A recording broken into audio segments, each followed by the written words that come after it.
පොඩි කාලේ අත්තම්ම හදලා දුන්න මේ රසම රස කෑම මතකද? කොච්චර කෑවත් එපා වෙන්නේ නැති හදමු අපි ලැවරිය. පැණිපොල් හදාගන්න ගා ගන්න පොල්. ඇතිලියකට දාගන්න ඔයාලට ඇති වෙන ප්‍රමාණයට සීනි. සීනි ටික බය නැතුව කළු වෙනකන් කර කරගන්න. ඊට පස්සේ දාගන්න වතුර. වතුර දාලා හොඳට මේ කැට් ටික දිය වෙනකන් දිය කරගන්න ඕනේ. ආයෙත් සීනි ටිකක් දාලා වතුර ටිකක් දාලා හොඳට දිය කරගන්න ඕනේ. දැන් ඉතින් පොල් ටික දාගන්න වෙලාව හරි.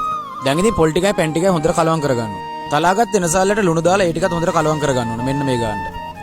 දැන් ඉතින් හාල් පිටි නැත්තම් ඉන්දියාපු පිටි වල ලුණු ටිකක් දාලා වතුර ගානට දාගෙන හොඳට අනා ගන්න තමයි තියෙන්නේ. අතේ ගෑවෙන්නේ නැති පදමකට නිකන් මේ විදිහට අනා ගන්න. ලොකු හිල් තියෙන ඉන්දියාප්ප වංගෙඩියකින් පොල් තෙල් ගාපු හල්මිල්ල කොලයකට මෙන්න මේ වගේ ගානට ලස්සනට රවුමට දා ගන්න ඕනේ. පෙරේතකමට ඉතින් පැණිපොල් වැඩි දාගන්න එපා. එහෙම දාගත්තොත් ඉතින් ලෙවරේක ඉරලා යන්න පුළුවන්. හල්මිල්ල කොලේ ඉතින් වැඩේ ලේසි. හල්මිල්ල කොලේ ගානටම නමාගත්තට පස්සේ වටේම සීල් කරගෙන යන්න තියෙන්නේ මෙන්න මේ විදිහට. පේනවනේ ලස්සන ලෙවරේකේ.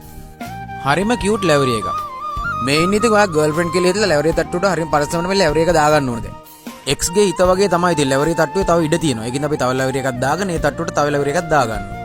දැන් ඉතින් වතුර එක හොඳටම රත් වෙලා තියෙන්නේ. දැන් හුමාලේන ටයිම් එක. දැන් ඉතින් පියන අරගෙන ගාන්ට ඉතින් මේක තියාගන්න ඕන ලෙවරිය තට්ටුව. ලෙවරිය තට්ටුව තියලා අනිවාර්යයෙන්ම ඉතින් මුඩිය වහන. නැත්තම් ඉතින් තැම්බෙන්නේ නැහැ. ඔයාලා දන්නවනේ.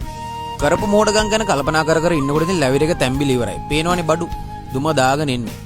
ඉතින් මෙන්න මේ ලෙවරිය දෙක ඔයාට නෙමෙයි මට. මොකද ඔයාලට දෙන්න විදියක් නැහැ. කොහොමද ලෙවරියගේ රස පාට? පාට වගේම තමයි ඉතින් රසත් ඉතින් සුපිරිම තමයි යා. ලෙවරිය කනකොට පොඩි කාලේ මතක් වෙනවා නිකම්ම. ලැවරේදී නිකන් කන්න බෑ. දුන් දාන අඩු සීනි ප්ලේන් ටිකුත් තියෙන්න ඕනේ ඉතින්. දෙයක් කියන්නම තුනයි. ඉතින් සීනි වලින් විතරක් නෙමෙයි පැණිපොල් හදා ගන්න පුළුවන්. හකුරු වලිනුත් පුළුවන්. තල් හකුරු, උක් හකුරු ඕගොල්ලෝ කැමති හකුරකින් හදාගන්න ඉතින්. එහෙනම් ඔයාලා බලන් ඉන්න. මම කන්නම්. ඊළඟ වීඩියෝ එකෙන් නැවත හමු. අනිවාර්යෙන් ෆලෝ පාරක් දාගෙන යන්න.